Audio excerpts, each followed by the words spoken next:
So, hello everyone, and welcome to my first podcast. I think slow podcast. So, এই রেকর্ডটা করার সময় আমার ফার্স্ট যে কোশ্চেনটা মাথায় আসছে সেটা হলো যে আমি কেন পডকাস্ট স্টার্ট করতে চাচ্ছি। অ্যান্ড এইটার পিছনে কারণ অনেক আছে। সো এটা আমার ফার্স্ট স্লো বলতে গেলে এইটা আমার ফার্স্ট অ্যান্ড একা বলতে গেলে সোলো পডকাস্ট আমি করতেছি এখন রেকর্ড, যেটা একদমই ফার্স্ট এপিসোড আমার লাইফে অ্যান্ড ফার্স্ট পডকাস্ট। সো এইটার পিছনে অনেক কারণ আছে এটা করার পিছনে। কেন অনেক কারণ দেখেন, অ্যাজ এ পডকাস্ট গাই আমি অনেক পডকাস্ট কনজিউম করি। বিশেষ করে আপনি রাজ শর্মানি, ক্রিস উইলিয়ামসন, তারপরে হইল দ্য ডায়েরি অফ সিইও, তারপরে দ্য রমজান শো, দেন টুসেন পডকাস্ট, আরও অনেক আছে যেগুলো লিস্ট হয়তো আমি এখন আপনাকে বলতে পারবো না। সো আমি অনেক পডকাস্ট কনজিউম করি অ্যান্ড আই লাভ পডকাস্ট। কারণ দেখেন, পডকাস্ট এমন একটা জিনিস যেখানে লাইক মনে করেন আপনি একটা বই পড়তেছেন, আমিও অনেক বই পড়ি। সো ধরেন আপনি এমন একটা বই পড়তেছেন যে বইটা প্রায় 2 থেকে 300 পেজ, পেজ 300 পেজ। অ্যান্ড 300 পেজের বই আপনি কি এক মাসে পড়ে শেষ করবেন? নাকি ওই সেমে যে পডকাস্টার যে যার যে ওই বইয়ের লেখক, ওনার যদি একটা পডকাস্ট থাকে, আপনি যদি ওই পডকাস্টটা দেখেন তাহলে আমি মনে করি প্রায় 60 to 70% দেখবেন যে আপনি কন্টেন্ট ওখানে পেয়ে যাবেন যা উনি ওই বইতে লিখছে। কারণ ওনাকে যিনি অ্যাজ এ গেস্ট হিসাবে পডকাস্টে আনছে, উনি কিন্তু ওই কোশ্চেনগুলো আস্ক করবে যে আপনি এই বইটা লিখছেন, এটা বলেছেন, এরকমভাবে আপনি ভাবতেছেন। সো এটা কীভাবে কি, অ্যান্ড আমি মনে করি এইখানে একটা জিনিস হলো কি যে আপনি অনেক কিছু শিখতে পারেন। আমার কথা একদম মারাত্মক একটা জিনিস পডকাস্ট। আর সেকেন্ড হইলো, আপনি ইমাজিন করেন লাইক ইন ফিউচারে আমি যদি খালিদ ফরহান ভাইয়ের সাথে পডকাস্ট করতে পারি, তারপরে হইলো নাফিস সেলিম ভাইয়ের সাথে পডকাস্ট করতে পারি, আমি যদি গ্রামীণের যে সিইও আছে ওনার সাথে পডকাস্ট করতে পারি, জাস্ট ইমাজিন করেন। সালমান মুক্তাদি ভাইয়ের সাথে যদি আমি পডকাস্ট করতে পারি, জাস্ট ইমাজিন করেন যে যখন ওনাদের সাথে আমি বসবো, আমি কিন্তু পুরো একটা বই পেয়ে যাব ওনাদের যে এক্সপিরিয়েন্স, ওনারা কী কী করতেছে, কী কী বিজনেস করতেছে, কীভাবে সাকসেস হয়েছে, কী কী করছে, ওনারা পুরো জিনিসটার একটা সামারি আমি পেয়ে যাব জাস্ট 1.5 থেকে 2 ঘন্টায়। বলতে গেলে একটা মাস্টার ক্লাসের মতো, যে জায়গায় আমি এমন কারোর সাথে কথা বলতেছি যার অলরেডি এমন একটা এক্সপিরিয়েন্স আছে যেটা আমার কাছে নাই। অ্যান্ড এইটা এমন একটা এক্সপ্লোর টাইপের হয় যে এত কিছু শেখা যায় যেটা অ্যাকচুয়ালি বলে শেষ করা যাবে না। লাইক মনে করেন আমি সালমান মুক্তাদির ভাইয়ের একটা পডকাস্ট দেখতেছিলাম, যে পডকাস্টে উনি বলছে যে বাংলাদেশে ম্যাক্সিমাম ফ্রিল্যান্সার অ্যান্ড ভিডিও এডিটরদের একটা প্রবলেম হলো কি, যে ওরা যখনই একটা ভালো অ্যামাউন্ট আয় করা স্টার্ট করে তখন ওরা চিন্তা করে যে না, আমি কাউকে আমার সাথে নেব না, আমি করতেছি, আমি সব করব। অ্যান্ড ওই সব করতে গিয়েই কিন্তু সব কিছু আওলা ঝাওলা করে ফেলে। অ্যান্ড ম্যাক্সিমাম টাইম আমি দেখছি এইটা হয় বলতে 99%। অ্যান্ড আমার সাথেও হয়েছে। আমি যখন ওই নীল নাফিস ভাইয়ের সাথে সালমান মুক্তাদি ভাইয়ার পডকাস্টটা দেখি, দেখার পর দেন আমার মাথায় আসে, ও তাহলে আমি কী করি, আমিও তো ভিডিও এডিটর, আমার তো ক্লায়েন্ট আছে, তাহলে আমিও কাউকে হায়ার করে নিই যে আমার 60% কাজ করে নিবে, দেন আমি পডকাস্ট করতে পারবো, আমি আরও কন্টেন্ট ক্রিয়েট করতে পারবো। সো এইটা এখন আমি করি নাই, আমি করব, আমি অনেকদিন ধরে এটা চিন্তা করতেছি। সো এই জিনিসগুলো চিন্তা করেন যে এই জিনিসগুলো কত সুন্দরভাবে অ্যাকচুয়ালি শেখা যায়, তাদের কাছ থেকে আমরা শিখতে পারবো, তাও আবার কত ইজিলি। এখন ধরেন যে কোনো কোশ্চেন করতে পারবো, তখন যে আমি যদি নাফিস সেলিম ভাইকে কোশ্চেন করি যে ভাই আপনি বাইরে ছিলেন, আপনি কেন দেশে আসলেন, বা আপনি এই যে কন্টেন্ট ক্রিয়েশন আপনার দেখতেছি, আপনার টুসেন পডকাস্ট এত তাড়াতাড়ি উপরে উঠলো কেন, এর পিছনে কারণটা কি, ওইটা কিন্তু সবাই ওনাকে জিজ্ঞাসা করে না। যেটা আমি এক্সাইটেড বা আমার মতো অনেকেই এক্সাইটেড যে এই কোশ্চেনগুলো করার দরকার, আমরা অনেক কিছু শিখতে পারবো। খালিদ ফরহান ভাই কিন্তু বাংলাদেশে বলতে গেলে টপ 1% ভিতরে পড়ে। আর টপ 1% বলতে আমি একটা বলি, আমার একটা লাইফে গোল আছে, সেটা হলো কি বাংলাদেশের যে টপ 1% আছে তাদের সাথে কাজ করা এবং তাদের ব্রেনের ভিতরে ঢোকা, যে তারা অ্যাকচুয়ালি কীভাবে থিঙ্কিং প্রসেসটা করে, কীভাবে কোনো কিছু কাজ কমপ্লিট করে। অ্যান্ড আই থিঙ্ক এইটাও পসিবল ইনশাল্লাহ সামনে হয়তো হবে, বাট এটা যতটা সহজ আমি মনে করতেছি এখন, হবে বাট এতটাও সোজা হবে না, হয়তো অনেক টাইম লাগবে, হয়তো আবার কম টাইমও লাগবে। আরেকটা জিনিস হলো 2026 দেখেন, এখন প্রায় চলতেছে, আর মাত্র একদিন গেলেই 2000 লাস্ট মান্থ চলে আসবে 2025-এর। অ্যান্ড আপনি ইম্যাজিন করেন একটা বছর আমাদের লাইফ থেকে চলে গেল, আমি জানি না আমি কতটুকু শিখছি, আমি কতটুকু এক্সপ্লোর করছি, বা আমি কোথায় কী করছি। ওইভাবে কিন্তু আমি জানি না, বাট হ্যাঁ আমি ইমপ্রুভ করছি, অনেক ইমপ্রুভ করছি।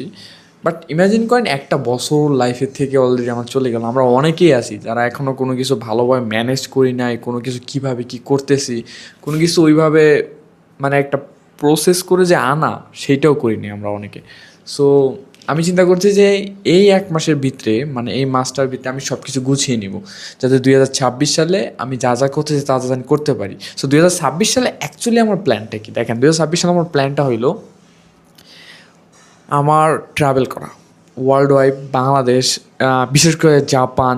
জাপান তো আমি যাব ঘুরতে, লাইক ওই জায়গায় আমি লাইফ স্টে করতে পারি অ্যাজ এ, বাট আমি জানি না এটা পসিবল কি না, বাট যদি পসিবল হয়। Then China. So why China? China হলো যে মনে ওয়ার্ল্ডের ভিতরে সবচেয়ে বড় business hub.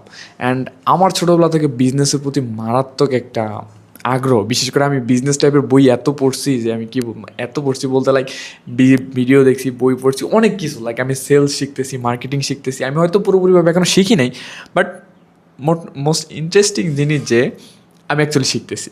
And I hope খুব তাড়াতাড়ি শিখে ফেলবো। সো এইটা অ্যাকচুয়ালি কি, মানে ওয়ার্ল্ড ট্রাভেল করা, that's my first. And second হলো বাংলাদেশের টপ 1% যারা আছে তাদের সাথে বসা, তাদের সাথে কথা বলা, তারা কিভাবে কী করে, তাদের কাছ থেকে যত পারা শেখা। আমি চাই যে দেখেন আমাদের লাইফটা একটা ইনফিনিটি গেম। ইনফিনিটি গেম বলতে যার কোনো শেষ নাই। এখন আপনাকে এমন কিছু খুঁজে বার করতে হবে যা আপনি করতে ভালোবাসেন। সো আমি কেন অ্যাকচুয়ালি কন্টেন্ট ক্রিয়েশন টপ 1% সাথে কথা বলতে চাই, কেন বিজনেসের পিপলদের সাথে কথা বলতে চাই, কেন ওই নীল নাফিস, খালিদ ফারহান ভাইয়া, নাফিস সেলিম ভাই, এদের সাথে কেন কথা বলতে চাই। সো এইখানে একটা ইন্টারেস্টিং বিষয় আছে, আপনি খেয়াল করে দেখেন। আমি যদি ওনাদের কাছ থেকে কোনো ইনফরমেশন বার করতে পারি, লাইক মনে করেন যে ওনাদের সাথে আমি কথা বললাম, ওনারা কী করে, ওনাদের সাথে আমি এক্সপ্লোর করলাম, দেন ওনারা কীভাবে সাকসেস হয়েছে, ওনাদের কীভাবে কী করছে, ওনাদের অ্যাকশনগুলো কীরকম ছিল, এগুলো যদি ওনারা আমাদের সাথে শেয়ার করে, আমি যদি শিখতে পারি, তখন যদি আমি যদি একটা পডকাস্টের ভিতরে হয়, এটা আপনি ইমাজিন করেন আমার সাথে আরও লাখ লাখ মানুষের হেল্প হবে এটা। সো অ্যাজ এ এটা হেল্প দেখতে পারি যে অন্যজনের হেল্প হবে, সাথে আমারও হবে। আমার যে স্বার্থ নাই এমন না, আমার সবচেয়ে বড় স্বার্থ হলো আমি আরও জানতে চাই, আমি আরও শিখতে চাই। One of the best reason হলো যে আমি শিখতে চাই। সো এটা হলো যে টপ 1%-এর সাথে কাজ করা।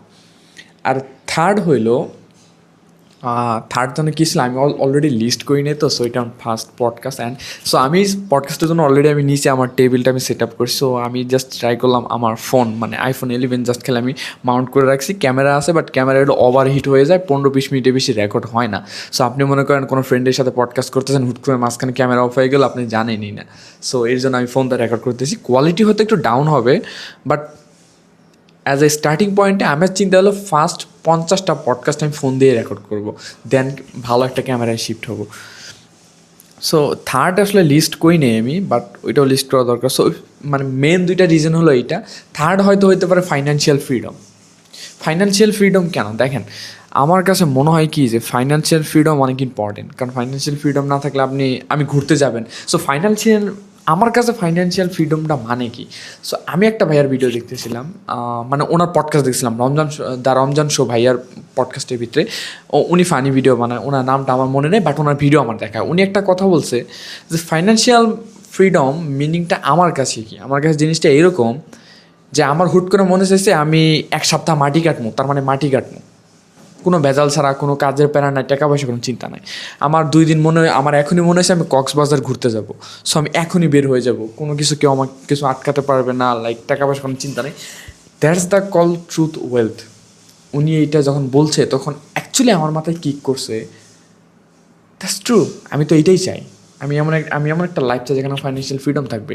আমি একটা কন্টেন্ট করতে চাই, আমি ডেলি ব্লগ ক্রিয়েট করতে চাই, লাইক আমি গক্সের ভিডিও দেখি, ওর মারাত্মক স্টোরি টেলিং, আমি স্টোরি টেলিং শিখতে চাই, আমি কক্সবাজার যেতে চাই। আমার লাইফে আমি ভালোভাবে কোথাও এখনও ভালোভাবে ট্রাভেল করি নাই।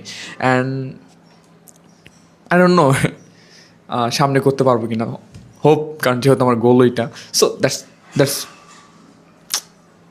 পসিবল ইনশাল্লাহ। সো এইটা হলো যে থার্ড হয়তো ধরে নিতে পারি আমি ফাইন্যান্সিয়াল ফ্রিডম। অ্যান্ড ফোর্থ হইলো আমার সার্ভিস ইন্ডাস্ট্রি অ্যান্ড বিজনেস, এই 2টার ভিতরে ঢোকার ইচ্ছা আছে। আই নো যে সার্ভিস ইন্ডাস্ট্রি অনেক একটা প্যারাদায়ক জিনিস, কারণ আপনি চিন্তা করেন আপনার যখন এজেন্সি হবে আপনাকে এতগুলো সামলাতে হবে, ক্লায়েন্টের প্রজেক্ট সামলাও, এই সামলাও, এই সামলাও, বাট এইটার কিন্তু একটা লার্নিং প্রসেস আছে। আপনি যখন অ্যাজ এ লিডার হিসাবে আপনি সব কিছু কন্ট্রোল নিতেছেন, আপনি সবার সাথে কথা বলতেছেন, ক্লায়েন্ট ম্যানেজ করতেছেন, লাইক আপনি সেলস শিখতেছেন, মার্কেটিং শিখতেছেন, মানে কী বলবো ভাই, শেখার মানে খুব মারাত্মক একটা জিনিস শেখা যাবে আমার কাছে মনে হয় এখানে, and I love it. So এই হইলো আই থিঙ্ক ফোর্থ, আমি লিস্টে করি নাই, but as a first podcast আমি ওইভাবে জানি না। আমি জানি অনেক কিছু লিস্ট করে পেপারের ভিত্তিতে বা ল্যাপটপের ভিতরে লিস্ট করে সামনে নিয়ে দেখে দেখে বলাটাই বেটার, বাট চলবে। অ্যাজ এ ফার্স্ট পডকাস্ট আমি এটা মেনে নিচ্ছি যে আমার অ্যাজ এ স্টার্টিং, কারণ আমার এমন চিন্তা ছিল আমি বসে বসে মানে মুভি দেখতে চাইতেছিলাম, যেহেতু আমি আমার ক্লায়েন্ট যিনি আছে উনি বলছে যে আমি 2 দিন ছুটি 3 দিন ছুটি নিছি ওনার কাছ থেকে। সো আমি বললাম হোয়াই নট, আমি অ্যাকচুয়ালি এখনই শ্যুট করি, কেন আমি এখন মুভি দেখবো, রাত্রে শ্যুট করবো, আমি এখনই করবো। সো এখন বাজে হলো 12টা 16। সো অ্যান্ড শ্যুট করতেছি। So that's the whole story, আমি কেন অ্যাকচুয়ালি পডকাস্ট স্টার্ট করতেছি। So I love podcast because আপনি একটা চিন্তা করেন, সবাই বলে লাইক আপনি কোন জিনিসে ওর প্যাশনেট, আপনার কোন জিনিসটা করতে ভালো লাগে, কোন জিনিসটা আপনি সারাদিন করলে টেনশন হয় না আপনার। দেখেন আমি যখন ভিডিও এডিটিং স্টার্ট করি, সকালে বসি, সারা দিন যায়, রাত্রে 8টার সময় যে আমি গোসল করি, এমন হচ্ছে আমি দিনে গোসল করতে যাই না, কারণ আমার কাছে মনে হয় ভাই পরে গোসল করবো না, কারণ যদি কারেন্ট চলে যায় টাইম নষ্ট হবে, ক্লায়েন্টের দিতে টাইম দেরি হবে। সো ওইখানে আমি ঘুমায় কাজ করে যাই। কেন? কারণ আমি প্যাশনেট, কারণ আমি যদি ছোটো করে বলি যে আমার ভিডিও এডিটিং বিষয়টা, আমার কেন আমি ভিডিও এডিটিংয়ে খুব ভালো লাগে, আমার এত টাইমটা টেনশন হয় না। সো এইখানে একটা জিনিস হলো কি, যে ভিডিও এডিটিংয়ের ভিতরে একটা জিনিস মজাদার, যে আমি যখন ফ্রিল্যান্সিং স্টার্ট করি তখন কিন্তু আমি অ্যাজ এ ভিডিও এডিটর কাজ স্টার্ট করি নাই। আমি অ্যাকচুয়ালি স্টার্ট করেছিলাম হলো আপনার ডিজিটাল মার্কেটিং হিসাবে। সো ডিজিটাল মার্কেটিংয়ে আসিতে ভালো লাগতো, যেন আমি বললাম যে why not video editing start করি। সো ভিডিও এডিটিং স্টার্ট করার আগে আমি খালিদ ফারহান ভাইয়ের একটা ভিডিও দেখছিলাম, ওইখানে উনি বলছিল যে কী জানি বলছিল 2020 না 22 বা নেক্সট 3-4-10 বছরে কোন স্কিলগুলো সবচেয়ে বেশি ডিমান্ড থাকবে। অ্যান্ড ওই জায়গায় হয়তো উনি ভিডিও এডিটিংয়ের কথা বলতেছিল। অ্যান্ড ওই সময় আমি হালকা পাতলা after effect, premium pro, then Adobe Audition, Photoshop, Adobe Illustrator, এগুলো হালকা হালকা গুতাগুতি করতেছিলাম। কেন? কারণ আমি বেসিকটা শেখা স্টার্ট করতেছিলাম। আর সবচেয়ে বড় বিষয় হলো ওই সময় কোর্স কেনা বা কোর্সের টাকা ওই অ্যাফোর্ড করার কোনো ওয়ে ছিল না। কারণ আমার যে পিসিটা, এই যে আমার এই পিসিটা যেটা আমি কেসিং খুলে রাখছি, this is my first PC in my life.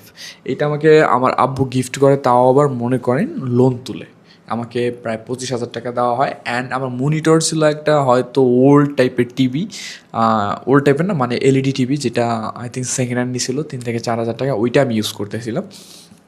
ওইটা ইউজ করে কিন্তু আমার চোখের 12টা বাজছে, কারণ ওই এলইডির আলোটা এত বেশি ছিল যে আমি এত কাছে রাখা, মানে বলতে গেলে এটা হচ্ছে আমি বললাম।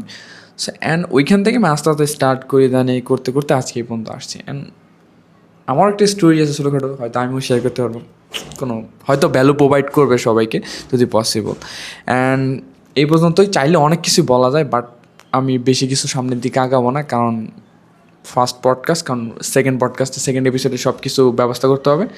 সো ভালো থাকবেন, অ্যান্ড ইনশাল্লাহ এই জার্নিতে আমরা একসাথে শিখবো, একসাথে করবো। ভালো থাকবেন, আল্লাহ হাফেজ।